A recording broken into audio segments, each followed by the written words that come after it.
Good day, welcome. My name is David Vine. I am a professor in the Department of Anthropology at American University, and I am thrilled to welcome everyone to Dr. Rebecca Gibson's talk about her fantastic new book, The Corseted Skeleton, a Bioarchaeology of Binding. I'm especially excited today because Dr. Rebecca Gibson is a colleague of mine in the Department of Anthropology, and because we can proudly say that she received her PhD in our program a mere 3 years ago, and already has not only this fantastic new book, The Corseted Skeleton, but actually she's making us look really bad. Joke, but she's making us actually look really great, finishing no fewer than 3 books in a mere 3 years, with a 4th coming out soon and at least a 5th in the works, probably a 6th as well. The 2 other books, Desire and the Age of Robots and AI, and her book about the liminality of death are also appear to be fantastic. The book about the liminality of death is one I need to pick up soon. I'm very encouraged to hear that death is just a liminal phase. But I encourage you to check out all 3 books. I should mention that in addition to being a faculty member at American University in the Department of Anthropology, Rebecca is also an adjunct professor in the Department of Sociology and Anthropology at Indiana University, South Bend. Today, Dr. Gibson is going to speak to us about her book, The Corseted Skeleton, a Bioarchaeology of Binding. And then we're going to open things up to questions and answers from Dr. Gibson, a discussion about the book that should be very exciting. In fact, strangely, I know that this discussion will be very exciting. We are actually recording this the day after the event, due only to my own incompetence. I thought I had pressed the record button, but in fact only did so about 10 minutes into Dr. Gibson's talk. So you'll see a brief break in the talk, but you won't miss anything, don't worry. We're just recording the very beginning of it. And then you will see the rest, including what was, I can assure you, a fantastic discussion that followed Dr. Gibson's talk. So please do stay tuned for the entirety of her talk and the Q&A that will follow. Let me just say that Dr. Gibson's book is a book about the practice of corseting, a roughly 400-year long practice, generally, but not exclusively, as you will hear, practiced in Europe, and a practice that has had something of a resurgence in recent years, might be of interest to folks. The book uses bioarchaeology and a close examination of skeletal remains in England and France in particular to challenge myths. The book challenges myths, sexist and misogynist myths about corsets and the women who wore them.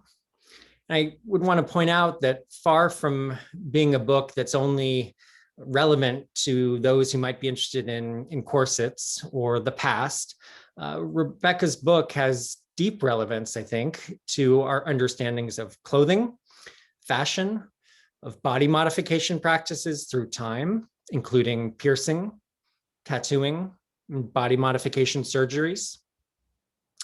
More broadly, Rebecca's book has relevance to our understandings of gender and gender relations, gender oppression, patriarchy, and resistance in systems of patriarchal oppression.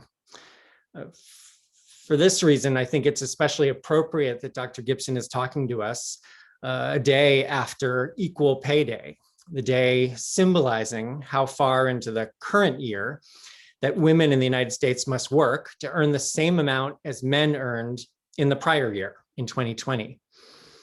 And last year, women earned on average 82 cents for every dollar that men earned, 82 cents for every dollar that men earned. It's important to note that the pay gap for women of color in the United States is even larger, making Equal Pay Day for women of color much later in the year. The New York Times wrote in this week, quote, "Estimates vary on how much the wage gap will cost a US American woman over the course of her career. The National Women's Law Center puts it at $406,280 in lost income on average, but that number can top 1 million for Hispanic or Latino women and is just shy of $1 million for Black and Native American women. With that, let me turn things over to Dr. Rebecca Gibson, who we are, again, thrilled to have speak to us and very grateful. So please take it away. Thank you very much for that wonderful introduction. And I'm really happy to be here back at American University, where I had such an interesting time doing my PhD work. This book comes out of that work, and I've chosen to highlight the 4th chapter of the book, which talks about the notions of civilization and what it means to be civilized in the time period that we are talking about. So the talk is titled Women Under Control, the Corseted and Uncorseted Skeletons of the 1800s. We're going to talk a little bit about what we mean by civilized, what we mean by controlled. And in this time period, in the 1800s, in the Victorian period, civilization was very white focused, very Western focused, very European focused. It was also very England focused. It excluded Scotland, Ireland, and Wales from consideration, although they were seen as more civilized than the rest of the world. It was also very male focused. Men were considered the pinnacle of civilization, particularly white, Western, English men who were educated. Upper middle class to upper class people were considered more civilized, and you could aspire to civilization. You could change your own circumstances by gaining money or by getting more education, or by buying your way or inheriting your way into better circumstances. So you could aspire to civilization.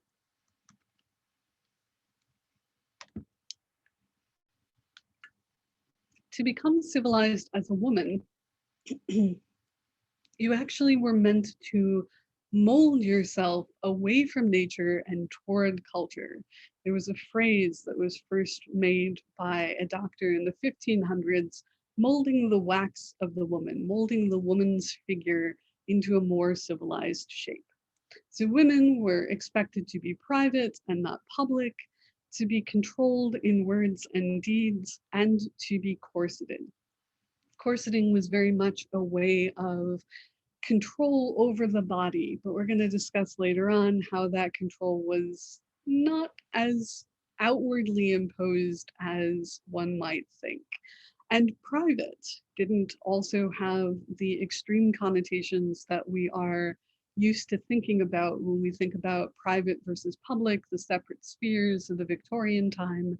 Your mileage may vary for actual values of private. Women had ways of speaking in public, of being in public, without necessarily losing that civilization. But the idea was to mold them away from nature, away from their natural shapes, like you see here, toward a more civilized, a more culturally controlled shape. And that was done by way of the corset. So before we talk about the diffusion of the corsets or how that molding occurred, we need to talk about the corsets themselves. This is a relatively average corset from the time period, from the late Victorian period. It has busks here in the front. That is the metal part that stiffens and then closes the garment. This is a hook and eye closure. So here you have the hook and here you have the eye. And this itself is a spoon-shaped busk. And you have a back lacing closure where this would come with a pair of laces and you would be able to lace it closed from the back. There are structural boning here to also shape and stiffen the garment, and there's decorative lace. So that shaping and stiffening was really the point of the garment, making it structural, making it controlling, making it so that it could form the shape that was required of the clothing of the day, the clothing of the day that was required to be civilized. Now, this civilization, this British-focused, male-focused civilization, was distributed throughout the world. Recall that the British Empire was once called the empire on which the sun doesn't set. So they colonized India, and they colonized India in several different ways and for several different reasons.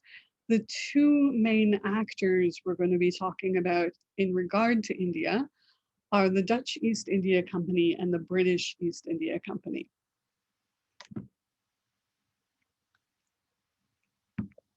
India was important as a place of colonization for trade routes and also for creating more civilization, more civilized subjects. So for India, for trading, you have tea, silk, and spices. Silk and spices coming, silk coming from China, spices coming from elsewhere in the South Pacific, and tea coming from India itself. You can see here on this map two main tea producing regions. Here's Assam, which is in Bengal or Bangladesh. It is now Bangladesh. And you can see this other tea producing region down here, which is below Mumbai, which was Bombay, which is what we're going to be talking about. The Dutch East India Company was started in 1600. They traded in Bangladesh, but they didn't necessarily go into full colonization mode there. The Mughal Empire was still very much controlling that area of the Indian subcontinent. And although the Dutch East India Company traded there, they were not as culturally influential as the British East India Company was in the Indian subcontinent. The British East India Company began in 1602. Their main trading post was in Mumbai. They were strictly a trading company until 1756, but they ruled the Indian subcontinent from 1757 to 1858, and then they were dissolved in 1874. Now that 1858 is very important. 1857 was the British Mutiny where they revolted against, was the Indian Mutiny where they revolted against British rule. So the ruling was sort of divided into the native states with British oversight after 1857. But the time in which the British spent ruling India, colonized India, was extremely more influential than the Dutch trading port at Bangladesh. So you don't see much cultural diffusion of practices into the Bangladeshi region. You do see that cultural diffusion across the rest of the Indian subcontinent because of that colonial rule.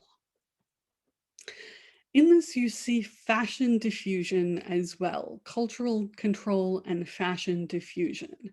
As mentioned, the Mughal Empire was controlling of Bangladesh at that point, whereas the rest of the Indian subcontinent was controlled and ruled by the British. Part of this has to do with travel across the interior of the Indian subcontinent. Here, there's a considerable amount of hills. In order to get goods from the Bangladeshi region across to Mumbai, you would have to go across the top here and then down. And so the British rulers did eventually conquer or colonize that the part in Bengal in the 1700s. You can't really see this here, but this is what this map is detailing. Bengal was acquired by Clive, who was one of the British generals, in 1756. So you can go back to the previous slide and see that the Dutch East India Company was defunct by 1799, and the British had over almost 100 years, 70-ish years, 80-ish years, more of cultural influence in this area after the acquisition of the Bengal region in 1756. So to illustrate this idea of cultural and fashion diffusion, I've looked at two skeletons from Paris. These are the direct results of colonization. On the left here, we have skeleton 810, who is from Bengal, Bangladesh, as it is now known. And on the right, we have a skeleton from India, from Mumbai. These two skeletons obviously look entirely different if you look at the rib cages. So you can see that this rib cage here is very wide open, very inverted V-shaped, and the rib cage on the right is very cylindrical, very circular shaped. We will get back to why this is the case in just a moment. But as mentioned, this is the woman from Bengal, and this is the woman from Mumbai. So this one died in, this one died in between 1818 and 1820. This one died, the one on the right died in 1839. Now this is complicated by the fact that neither one of them died where they were from. However, we know because they were given those places of origin that this is where they spent most of their lives, that their death was relatively soon after leaving their homes. So what we're seeing from these two women who exhibit these different skeletal features, are osteological and muscular changes from the practice of corseting. As mentioned, the one on the left is a standard skeletal presentation when it comes to rib cages. This is a relatively medically standard human rib cage. You're wider than you are deep. Your rib cage is sort of an inverted V pattern. And all indicators are that this is a relatively healthy and anatomically normal human female. However, on this side, you have a cylindrical rib cage, and you can see, drag this up here, you can see here that there are very sharply angled spinous processes. Thoracic spinous processes are generally at about a 45-degree angle. They're not very obliquely angled in anatomically normal skeletons. What you're seeing here is closer to 30 degrees, in some cases even closer to 20 degrees, but they're definitely not at that anatomically standard 45-degree angle. You can also see how the ribs are very, very downward pointing. In a standard skeleton, they would not be quite so downward pointing, they would be more inward pointing. And you can see that the costal cartilage here at the front is greatly compressed. It's compressed in on itself, but it's not demonstrating a pigeon breast. So a pigeon breast would be shown if, for example, the person had rickets. This is very much the result of cylindrical circular pressure around the entire rib cage. So I'm going to go back one slide for a moment and talk a little bit about the aspect ratios of these rib cages. So we'll talk about the one from Bengal and Bangladesh, where again, there was very little cultural diffusion because the Dutch were just trading there. They weren't full colonizers. And as mentioned, our rib cages are wider than they are deep. So here you have a coronal dimension that is across the body of 20 centimeters, and you have a sagittal dimension that is from the front to the back of the body of 15 centimeters. This gives you a ratio of 1 to 0.75. That is your dead average, no pun intended, human skeleton. So 1 to 0.75, very, very average when it comes to human skeletal rib cages.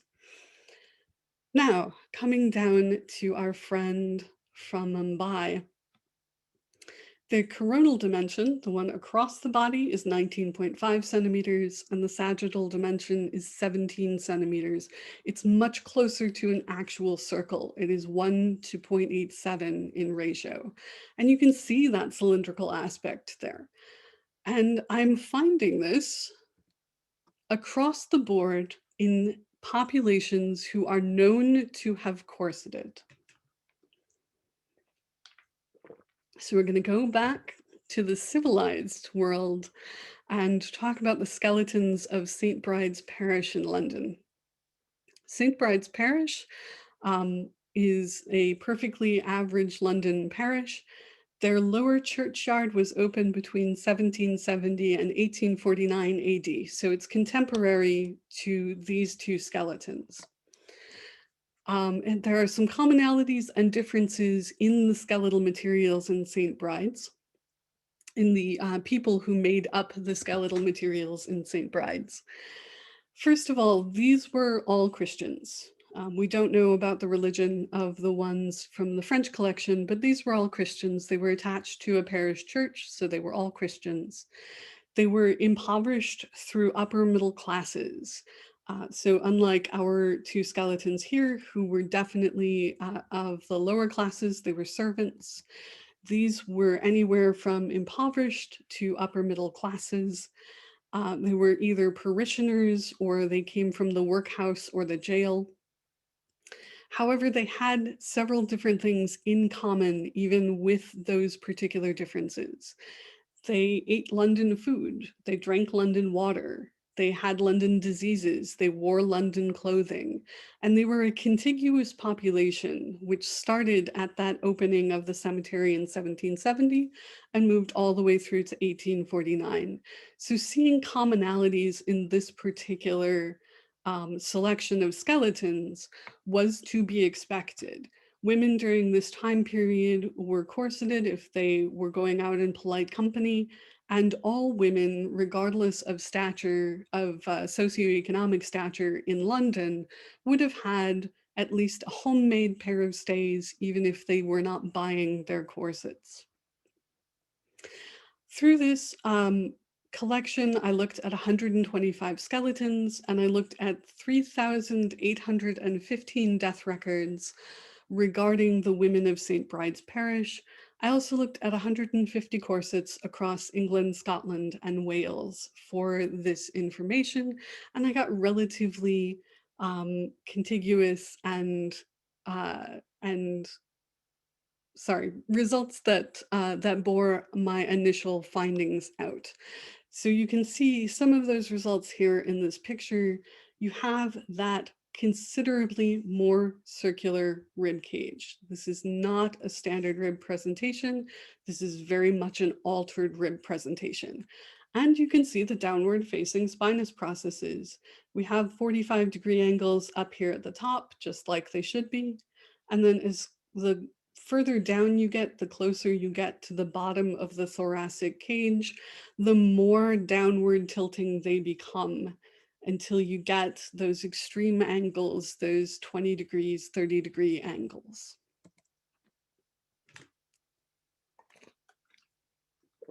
However, there are women who thought that the control was not necessarily a bad thing. And here we're going to go back to that idea of civilization, that idea of forming a body into a more civilized form. I don't expect you to read this massive wall of text. I'll just go through and highlight a few things.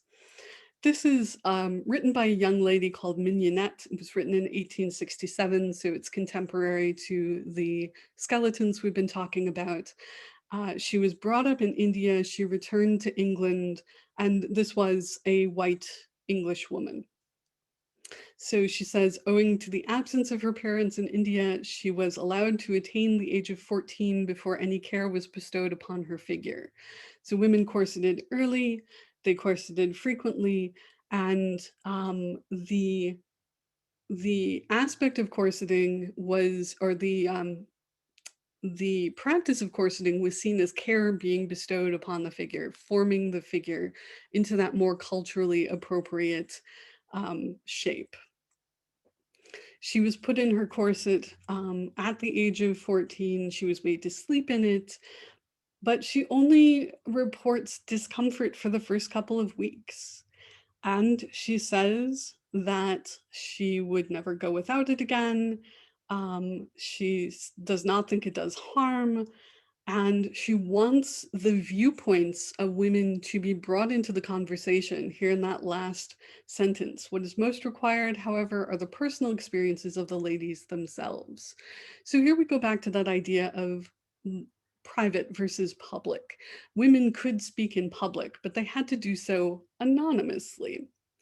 However, her signature of mignonette sort of casts doubt on the objectiveness of her claims about corset wearing and its comfort and its lack of harm. Mignonette, for those of you unfamiliar with French, basically means little cute person. She was very obviously projecting herself in the way that she wanted to be seen. She wanted to be seen as petite. She wanted to be seen as cute, as young. She wanted to be seen as being socially appropriate. So she wants the voices heard.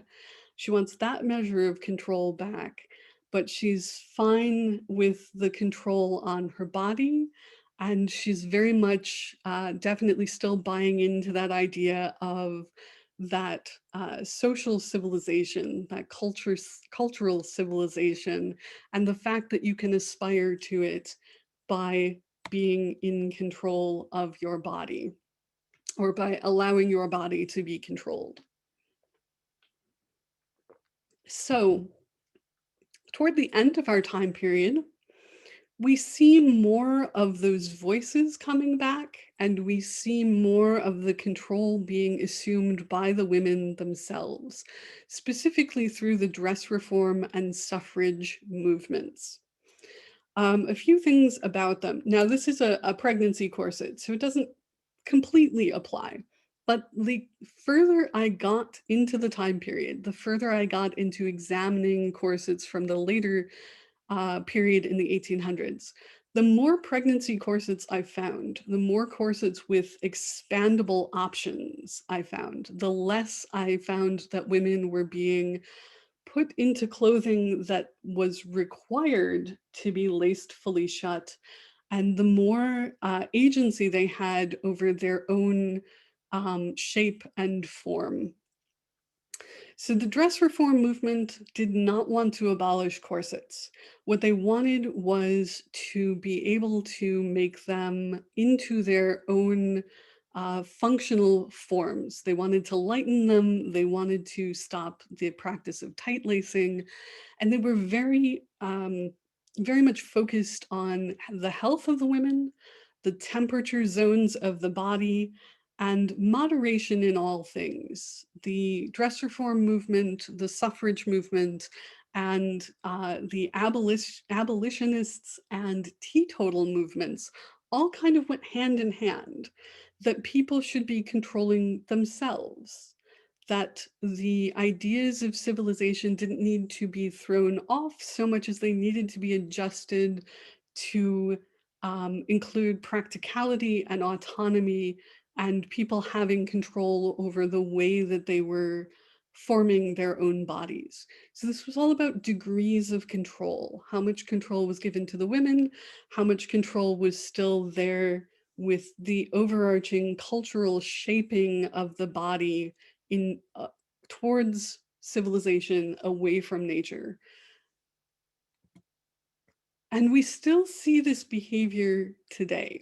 When we talk about women, when we talk specifically about women's clothing, about our emotional regulation, we're using this language of corseting. So one way we see this language used, or this control exercised, is through the idea of high heels. There are still jobs in which wearing high heels or wearing heels in general is expected. There are still events where not wearing heels will get you kicked out of the event. Notably, the Oscars are one of those events. You have to wear heels to the Oscars red carpet.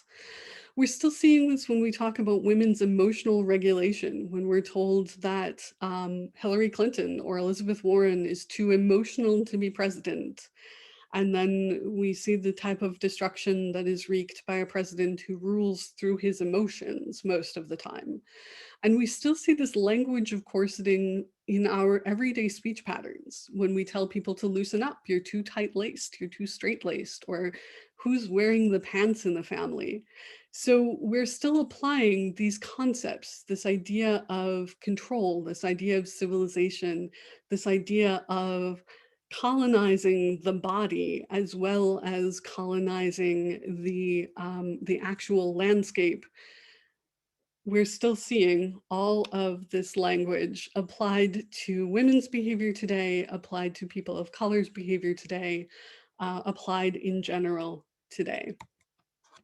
And now acknowledgements and thanks. My thanks to Dr. Vine for inviting me to speak today, the AU Anthropology Department for their support over the years, my editors at Palgrave Macmillan, and yeah, and you can find me on social media at our Gibson Girl on Twitter, on Facebook at facebook.com/the Corseted Skeleton. And you can find my books, all 3 of them, soon to be 4, at amazon.com/author/Rebecca Gibson Bioanthro.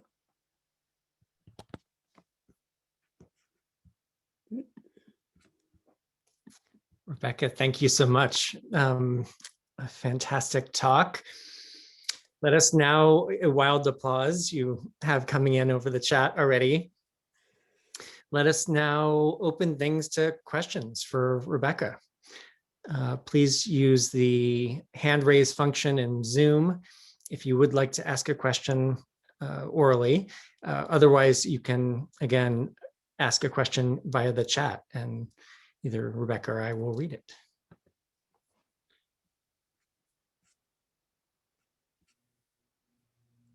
Isabel, go ahead. You're muted. You should, hold on. All right, there we go. I couldn't unmute before.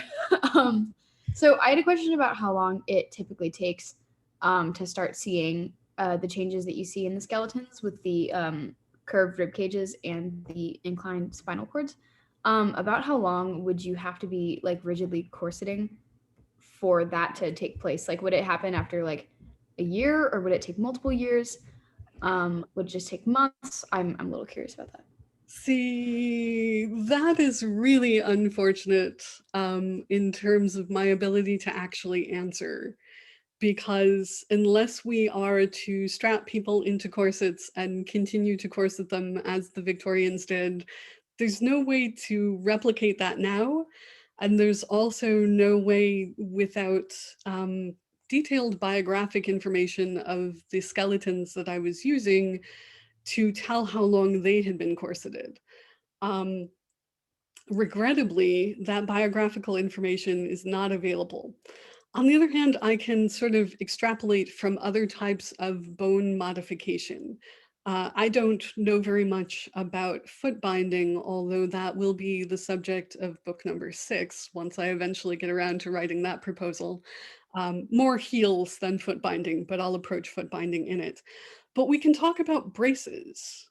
So I'm going to assume, seeing as the good majority of people on this in this Zoom are people I actually know, that most of you have had braces at some point or another. At least most of the Americans have. And these are not necessarily medically necessary, they're often cosmetic, but it really doesn't take that long to reform a growing skeletal structure into a more culturally appropriately shaped skeletal structure. So I'm gonna go with a couple of years at the very most in order to at least start seeing those changes. How pronounced they would be after that time, I don't know. But one of the things about the skeletal collections I used was most of these were not young women. Most of these were older women. So definitely over 36, some of them in some cases approaching 60, 70, 80 years old. And they had a considerable amount of time for the modification. Let's see. Megan says, what do you think about corsets coming back into style in terms of fashion sense? I tend not to think about that, actually, because I don't want to fall into the same trap of prescribing what women should be doing with their bodies. Also, I do use corsets on occasion, both because I think they're very pretty, which is part of where this research came from, and because I have a genetic condition that ends up with dislocated ribs a lot of the time. So I can use corsets to sort of force my ribs back into place if I need to. Rebecca, I think Chloe had her hand up, and then there are other questions coming in over the chat. Sure, go ahead, Chloe. Let me.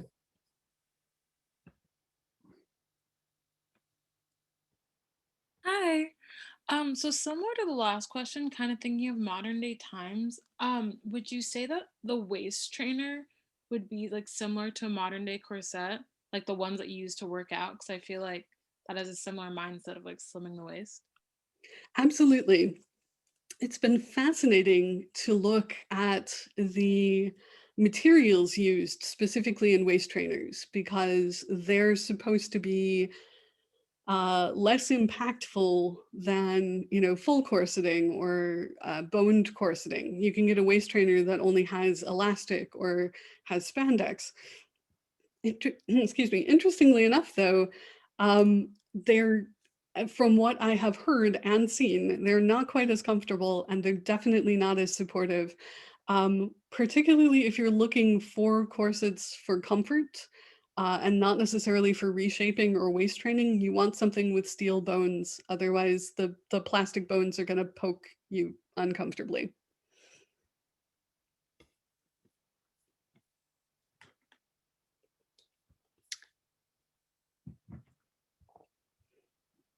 Ashley in the chat says, what is your favorite pet peeve about corset representation in popular culture?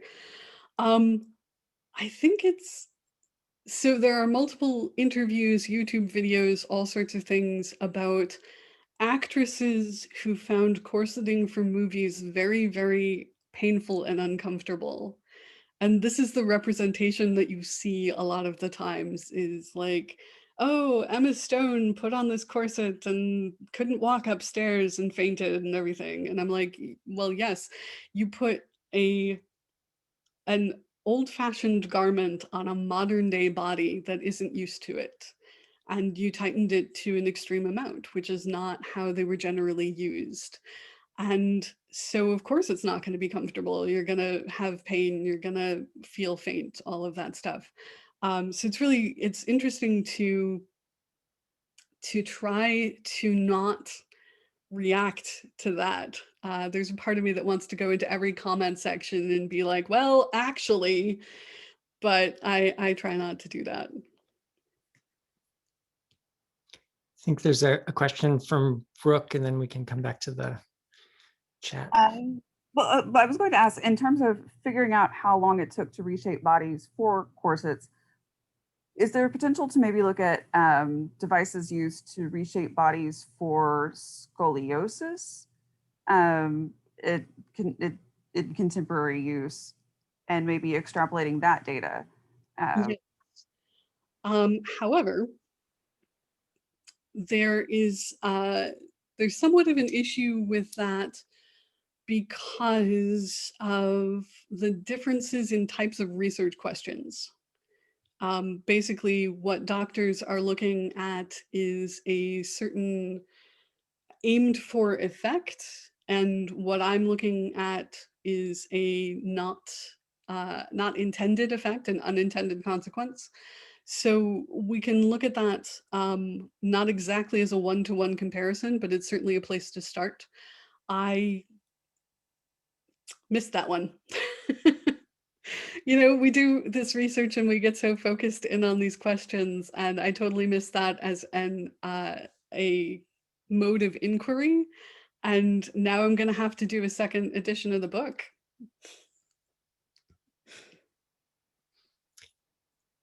And it sounds like you could probably work that into one of the foot binding and high heel book.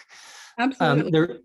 There were two questions that maybe you could take in tandem. There's a question about just whether you have a citation for the first drawing. And then, did you encounter any examples of corseted men?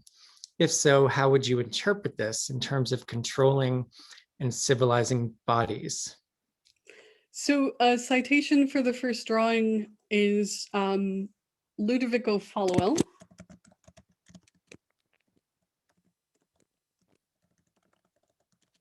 And the book is Le Corset. The subtitle is Medicine, History, and Hygiene, but I can never remember where the accent marks go. So if you search Le Corset, you will find it, and it is from 1908. And corseted men, yes. Two examples, one in my research, one in research done by Joanne Moore and Joe Buckberry from the year after my initial research period. And the interesting thing is that they show exactly the same deformation. In fact, I had pulled male skeletons from the St. Bride's collection as sort of a control group to see, you know, okay, here's what a quote normal male skeleton should look like. Let's compare and contrast that with the measurements from the female skeletons and make sure that I'm looking at what I'm actually looking at. And one of them was showing the same type of deformation. And I went over to the curators to, you know, again, make sure I was looking at what I was looking at. And they pulled up their full accession record and found that he had scoliosis and spina bifida. And so we have that crossover between medical corseting and fashion corseting that does create the same type of effect, one intended, one unintended. The work by Moore and Buckberry was done on a man who had Pott's disease, which is a long-term effect of a tuberculotic infection that changes the rib cage and creates pitting. And one of the remedies for the lack of structural integrity in the rib cage due to Pott's disease is corseting. So they basically used my initial report to confirm that that's what they were seeing, male corseting. As for male fashion corseting, it would be extraordinarily difficult to specifically find a collection that one would be 100% guaranteed to see evidence of male fashion corseting in. And again, we come up against that paradox. There's no way to really tell if it was done for fashion or if it was done for medicine unless you can identify a medical condition. And then sometimes even if you can't identify a medical condition, that doesn't mean it wasn't medical. Maybe I could just be rude and build on that. Although Yeah. there's some great questions coming in over the chat, which I want to get to. But it does seem to me that corseting as a practice, the way you describe it, a great deal revolves around drawing distinctions and creating distinctions between the supposedly civilized and those who are not, and as a tool to make those who are supposedly uncivilized civilized. Again, emphasis on the word supposedly. Mm-hmm. But it seems to me, I assume that there's also an interest in creating gendered distinctions, in exacerbating in a certain sense, or drawing a sharper distinction between men and women. And I wondered if that is an accurate assessment. Yes. And the expansion of that is the fact that these distinctions are crystallizing during this time period, are really coming to the forefront of everyone's minds from the 1700s, the 1800s, the 1900s onward. So where now we are in the process of really destroying that binary, we're complicating it, we're making it considerably less relevant. At that time period, the distinctions in social category were also tied up in distinctions in gender category. And one way to show that you yourself were an appropriate person, were what the French would call proper person, was to emphasize those differences. This is not ever to say that non-binary people or trans people or people who are gender fluid or agender didn't exist then. It's just that the price for that existence was incredibly steep. And in order to sort of mitigate any physical differences that might have shown up as that difference, you would be able to corset. You would be able to dress as a proper gentleman, or make yourself into that by the use of clothing and costuming.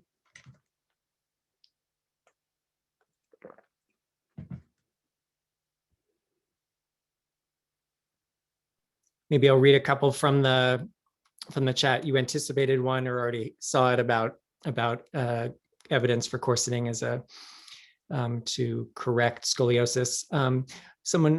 Harriet writes, a speculation. Since 14 was considered a late start by Mignonette, the process of change was probably quicker in the younger girls since they were still growing and would have been more flexible in the beginning of their corseted life.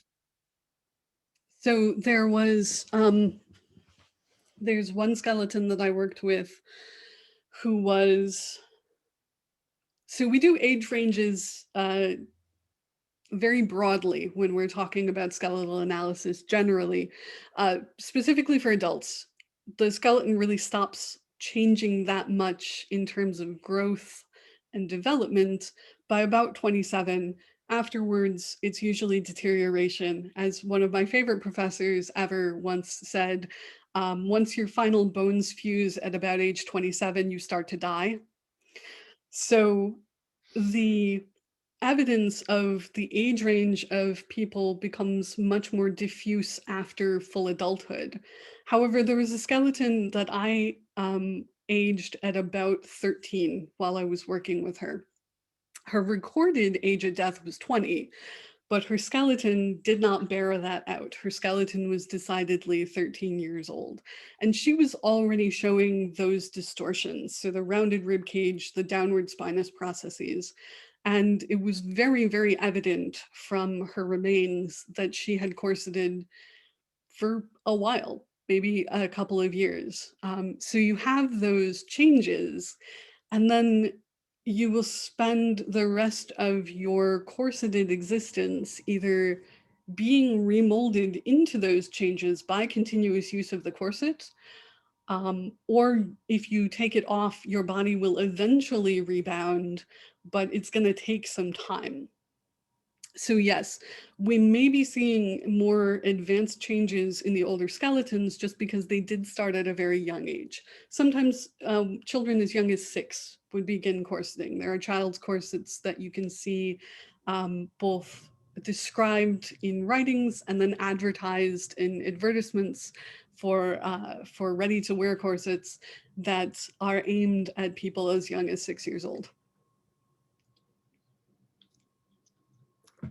There are a couple people testifying to personal experiences with corsets. One, Juliana says, it also really helps to have a corset that is made specifically for your emphasis on your body and not someone else. And then another, I enjoy, Julia says, I enjoy my historical corsets, exclamation point, especially this stays style of the time period of the skeletons. I find a well-made, well-fitting pair to be comfortable and supportive. This is purely my personal opinion. And I don't know if you want to connect, there are some questions about the larger resurgence of the cultural practice, but maybe you wanted to comment on those first. Sure. So the wonderful thing about this particular time period in terms of fashion history is, from a 21st century perspective, we are used to looking at bespoke clothing or tailor-made clothing as the expensive, least desirable option, because it is. We have ready-to-wear fashions that you can go and buy. We have fast fashion, which you can literally get made and shipped to you pretty much overnight, and it's cheap. It's really, really cheap to either buy or find these things. Whereas going to get a corset made, going to get a piece of clothing tailored to you is a time-consuming, expensive process. But during this time period, during the 1800s, most people were either making their own clothing or were used to buying it specially made to their own patterns. And even if you were buying off the rack, which was relatively rare still, you were still getting things that you were expecting to tweak and adjust and maintain to your own body size. A well-made corset is a thing of absolute joy. It is so comfortable to wear something that has been made to your measurements. There's nothing poking you in odd places. There's nothing pulling at your skin. It's not too loose, so it's sliding around and causing chafing. It's absolutely wonderful. I wish we were seeing more of that, because unfortunately, what we're still currently seeing is mostly ready-made, ready-to-wear corsets. So what you get in this particular case is you have to go off of experiences. You buy something, it fits, or it doesn't, you buy another one and you try again. It's like sort of buying shoes off eBay. You never really know exactly whether or not the thing is going to fit until you put it on. So, and just to tie this to a couple other questions, when you say a well-fitting corset is wonderful to wear, would that sort of a corset have the effects on your rib cage, on your skeleton that you have shown us? Or do we need to distinguish between corsets that were incredibly tight-laced, as those you've shown us, and ones that you might find comfortable today? And let me just tie that to a couple of the questions. One, what effect did the changing fashion silhouette have on a woman living through those changes? And then a question asking, would you say that women liked wearing their corsets and found them beneficial, physically supporting the bust, et cetera? So about the changes to the skeleton, whether or not we'd see them now. That again is going to depend on how long and how frequently you wear them. So somebody who is wearing them casually, occasionally like I do, you're not going to see anything. Someone who's using them for a Renaissance fair, doing, several weekends a year, every single year, still probably not. It's not that long. But you do see people who do them specifically to change the contours of their body. Most notably out there is Kathy Young. I will put that into the chat. I think it's Y, it might be IE, but it's Kathy Young. She has corseted down to a 13-inch waist. She's done that very deliberately. I would be willing to bet that her x-rays show exactly the same type of deformation. So you're gonna have, if you need, sorry, also Mr. Pearl. Yes, absolutely, also Mr. Pearl. If you don't tight lace, and this was just brought up by Juliana, thank you. If you don't tight lace, if you just wear it casually, if you don't try to change the shape of your body, you're probably not going to. It takes a considered effort for that. So I'm gonna go scroll back up and try to find the other question I was meant to be answering. I think the question about whether women liked wearing their corsets in the past and found them beneficial. Right. So, and what effects they had on their, I think the other question was what effects they had on their bodies and daily life. So on their daily life, Probably not much, because they were used to it. They were, raised into this practice, so to speak. They were accommodated to it. You absolutely, and I say this as somebody who has worn uncomfortable corsets and uncomfortable shoes before, you don't get up day after day and put on something that is going to kill you, that is hurting you, that is causing you major internal organ damage. You don't do that to yourself unless you're masochistic. And you certainly don't do it across cultures for 400 years.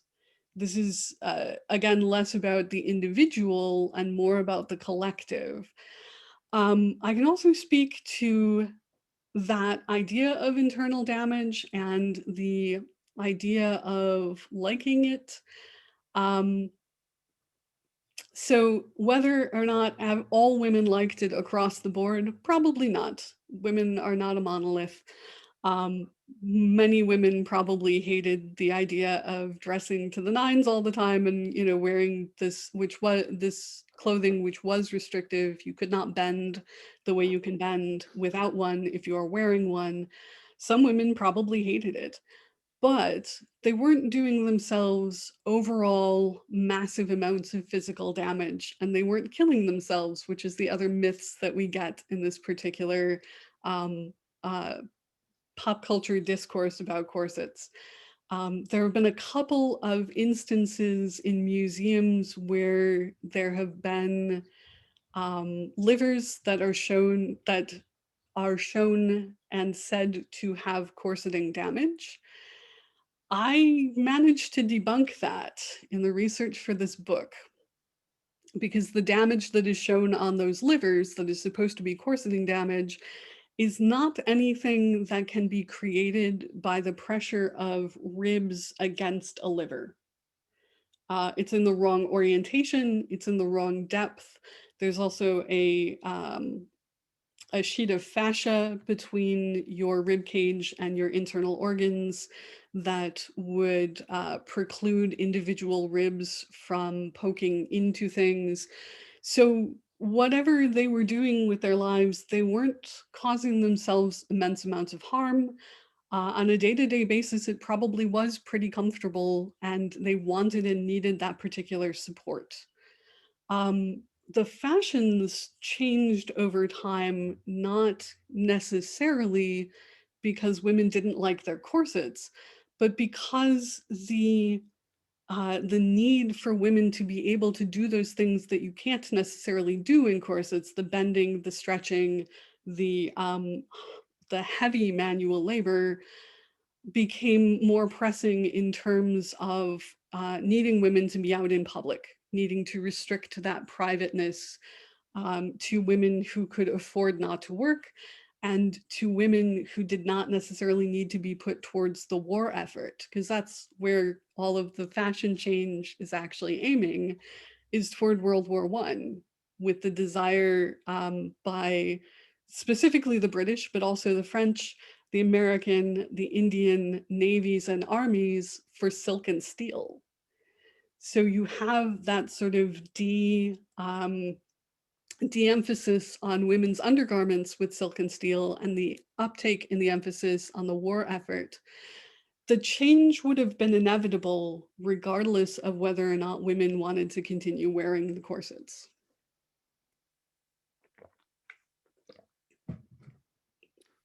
What do you mean inevitable? Oh, sorry. The emphasis on the reduction of men in the workforce and the uptick in women in the workforce would have made the change in fashion inevitable. And also the high demand for silk and steel by the war effort itself would have made the change in the structure of the garments, even if that change was not in the size or shape of them, inevitable. So you would get less restrictive clothing, more clothing that was focused on elastic or plastic instead of the hard steel and the fine silk, based on that historical trajectory. I think we should probably maybe toward the end get back to some questions about the present day, but one, so don't, if you feel like your question was being overlooked, it's not.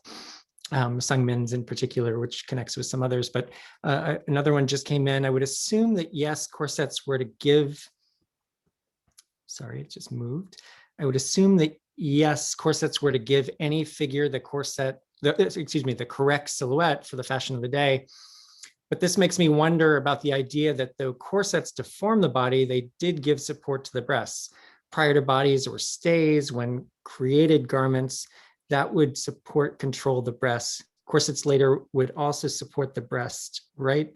Since the clothes were not doing that like a medieval kirtle.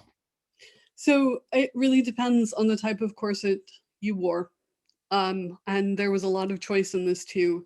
I had a lot of difficulty during the creation of this book in firmly defining what I was meaning by corset, which was not something I had anticipated. You know, coming from a 21st century perspective and a person who wears corsets all the time, I thought, oh, this should be really easy. Everybody will know what I'm talking about. No, it turns out there are several different orientations, and some of that does not have breast support, and some of that does not have anything on the hips. And the only commonality is that space around the waist. So, yeah, corsets, later corsets do support the breasts, specifically the ones we looked at today had breast support involved, but again, not always. Sometimes you have underbust corsets, they're made for different types of garments, and sometimes they're meant to go outside the garments, and sometimes they're meant to go underneath, and it is all very convoluted. You also have issues like if we're talking about the early 1800s versus the late 1800s and the corset changing during the Regency fashions and then changing back again. And you also have the problem, and not necessarily a problem, it's actually a good thing, about women exercising their own agency and how much they could afford to buy and how much they chose to produce if they couldn't really afford to buy it. So you had women wearing corsets that were out of fashion because they still liked them, or they still had use value, or they still wanted to, or they, you know, they couldn't afford to replace them. Not everybody bought a new one as soon as the fashion changed. So you could wear a corset that didn't support the breasts in a garment that did, and it would still work. It might look a little weird, but it would work. Here's probably a question that may have a quick answer. I've also heard that women did not develop proper back muscles as a result of this corseted quote unquote support. True? Oh, absolutely. Bobby. Yep, absolutely. So as you could see from the spinous processes, the muscle attachment, maybe not from the pictures I showed, it's much more difficult when you have like a screen instead of a white screen behind you. But if you look closely at the spinous processes that were changed by the corseting, you'll see an atrophy of the normal muscle attachment points. They're definitely smaller, in some cases barely visible.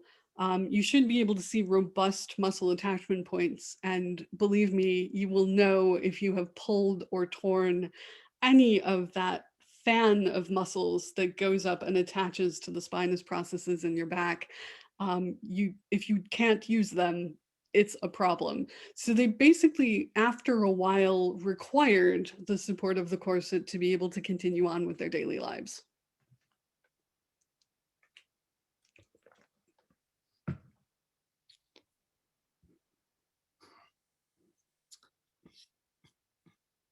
Looks like we have a question from Rin, if I pronounced your name correctly. You did. Thank you.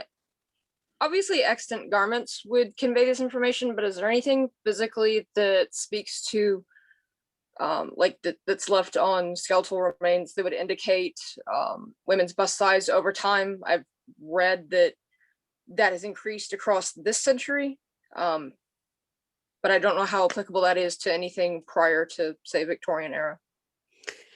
I'm not really sure, and that is partially because of the constricting aspect of the corset itself. So as long as you're talking about bust size, about breast size, they're squishable. So you can't really say that you have like an absolute size when you're looking at the size of the garment itself. Also, in order to answer that question in regard to the data I collected, I would actually have to go back and reanalyze the data. I do have bust size lengths for the corsets that I looked at, but they did not factor very much into the research that went into the book, except in terms of creating those ratios and looking at those bust to waist to hips ratios that talked about the overarching size of the garments through time. Yeah, I know asking soft tissue when you're looking at bones is a little bit mean anyway, so. No worries. I see Hope has a question, but I just don't want to lose a couple questions from earlier in the chat. Yu Chen, I hope so I'm going to read Yu Chen's question. I think the question is getting at a question of power and control and agency of the women wearing corsets in India in particular. How do we distinguish the culture colonies from all the different cultural elements and behaviors? Nationalists like to preach cultural invasion. So does that? Yeah. And Yu Chen, feel free to clarify the question if you want to at all in the chat, or I could also unmute you. Sorry, Rebecca. No, that's fine. So the interesting thing about this is the distinctness of the two cultures involved in this particular case, and the reclaiming of culturally relevant practices by Indian women as soon as they were able to, basically, as soon as they were not asked or required or what have you to be corseted. They went back to saris and salwar kameezes, and, you know, depending on where in India they lived, their cultural garments. There has to be, I think, a distinction between the organic transfer of cultural ideas that sort of creates a fusion of the different fashions, and a deliberate colonizing milieu of fashion that was decidedly preached by English colonizers across India, across every single culture they came into contact with. They wanted to infuse their ideas of civilization. And of course, as I mentioned, this was very specifically English. This wasn't Irish or Scottish or Welsh.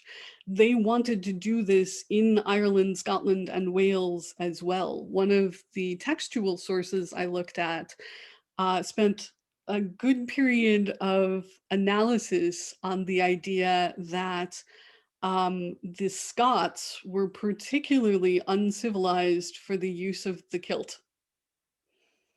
So they wanted to stamp out the indigenous cultural practices and replace them with the English cultural practices. In this case, corseting for women of any quality or substance whatsoever, and we'll use those terms as facetiously. The corset was de rigueur. You had to. Go ahead, Hope.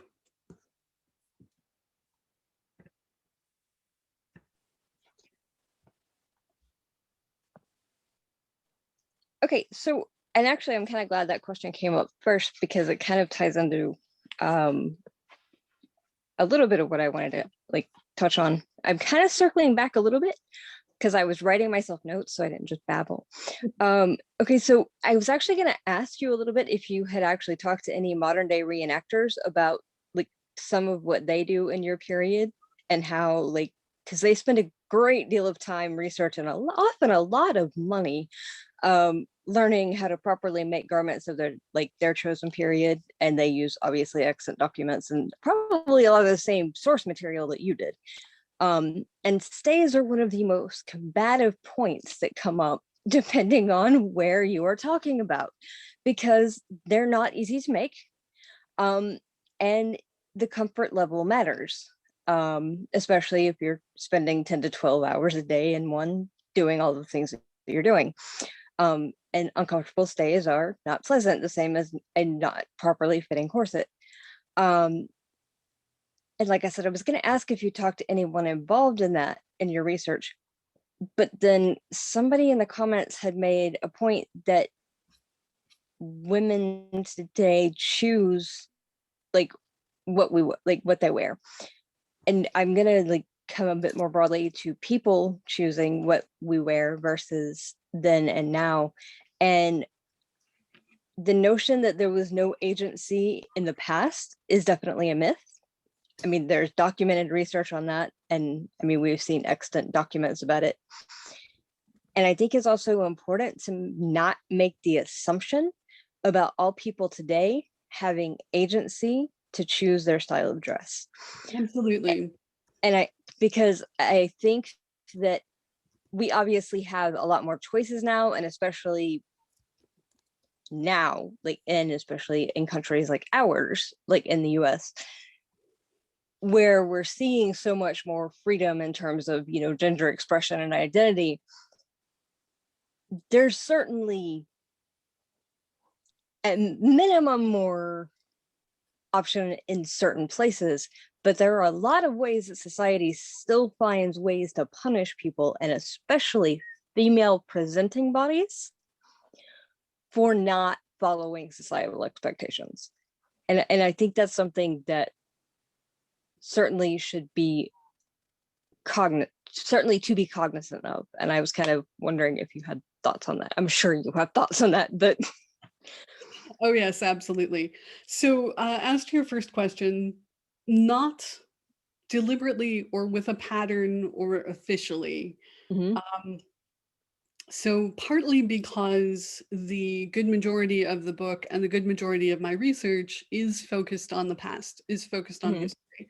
So although the implications of historical recreation are indeed vast and are very important, I wanted to clear that out and really concentrate in on what the evidence was telling me, without having the modern day interpretations of that evidence impact it. My publisher, at least back when Mary was my editor, have indicated that a second edition would not be out of the question. So these are all things that I can incorporate into the next manuscript, including expanding the sections on modern day corseting and looking at it more in depth and in detail. And at that point, several reenactors plus a few very talented seamstresses I know would be welcome to contribute to that particular manuscript. About your second point, yes, absolutely. So I was actually just talking about this in my gender studies class about the implications of how we judge even very similar expressions of female agency depending on where we are in cultural relation to the bodies in question. And I used this example. We were actually talking about the gender of head coverings. So we talked about, male versus female head coverings and when they're appropriate and when they're not appropriate. And we got into yarmulkes and, baseball hats in church and all of that stuff. And regrettably, a lot of the politics around head covering is the politics of religious expression. And so the example that I used were people who wore head to toe coverings, and it depended on which religion they were representing as to whether or not this was seen as good. So the examples in this case were the chador and the wimple for Catholic nuns. in American culture, at least, one is revered and one is reviled. And so when you combine this idea of choice and clothing and gender, what you get is a subject that needs to be massively nuanced and very, very rarely is. We could give a lot more attention to this subject. But again, as I was saying in class this morning, we have a very human incapacity to deal with large numbers. So although we can individualize the choices of, say, everybody in this Zoom meeting right now and be non-judgmental and non-stereotypical about those choices, it becomes much more difficult to make ourselves do that when we are talking about population level choices.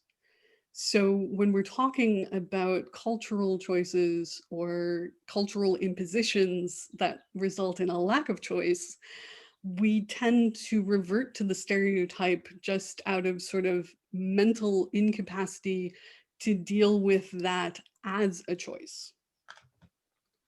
So I know a number of people in the Zoom room have classes that they need to get to momentarily.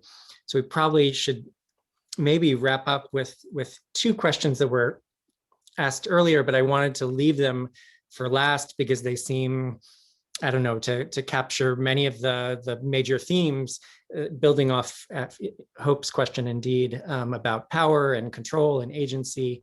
And I would just read two more comments that reflected on Hope's question before posing those two earlier questions from Beinin and Sungmin. Hope's right, just look at any high school dress code and how unevenly it's applied to women and girls, Harriet says. And then Megan echoes that, saying school rules about girls not being allowed to wear tank tops. Nanette also mentions the quote unquote pinch and inch. But Beinin asked a question getting at comparing the past and the present, and said, women choose their dressing style now, but in that period, women were forced to dress like that. It's kind of control. It's a kind of control, but the current way is to show their body and freedom. And then maybe I can pair that with Sungmin's question. I wanted to add to an earlier question. Corsets are becoming a trend now, popularized in mediums like TikTok. What would you say on the implications and mostly the comparison across decades? So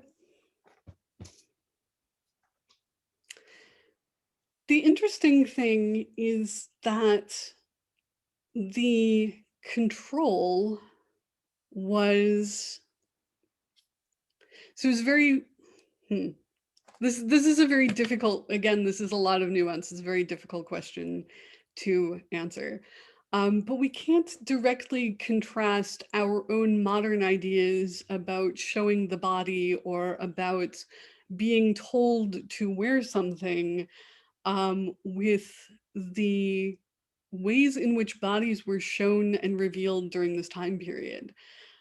We think of corsets as controlling and as restrictive and as not showing anything off. They cover, like most of the dresses cover completely, but there were dresses where the corset itself was the delineating boundary of the upper part of the dress, and it came to just above the nipple. Like we look back at these people as though they're the pinnacle of modesty, but that's not the case at all. You can be completely covered neck to wrists to ankles and still be showing off the figure and still be showing the body off. So we really can't put these two things into conversation without a lot more nuance. And we want to, again, push back on that idea that women were forced to do this. Women themselves were the perpetuator of corseting. They made the garments, most cases. They wrote the patents for patented corsets in most cases. They were the seamstresses. they were perfectly happy to continue this particular fashion for that 400-year time period. So when we're talking about forced, we're talking about the same type of forced that currently has, oh God, high-waisted jeans in fashion. You're forced to wear high-waisted jeans now if you want to wear jeans, unless you go secondhand, in the same way that women were forced to wear corsets.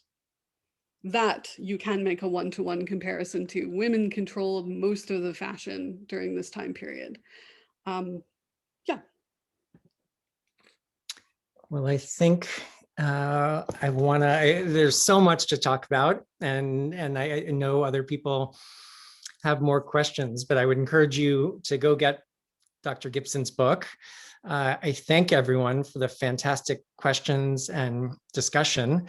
Above all, I want to thank Dr. Gibson. In a moment, I'm going to ask everyone to come off mute and give Rebecca a big round of applause. But I did want to just note one other thing that came up in the chat, which I really appreciate Harriet mentioning that today is the 110th anniversary of the Triangle Shirtwaist Fire, in which I'm forgetting the exact number of women, but it's the largest, I think, factory-based disaster in US history, the largest loss of life in that shirtwaist fire in the Lower East Side of New York. I also want to just, something I wanted to say at the beginning, but really want to send my support to everyone who has been in pain the past couple of weeks for many reasons, but especially given the racist and misogynist massacre last week in Atlanta, and want to send support to everyone suffering the effects of that, as well as other sadness in the past couple of weeks. But on a happier note, let me please ask everyone to come out, to unmute yourself and join me in giving Dr. Gibson a huge round of applause and thanks for her fantastic work today.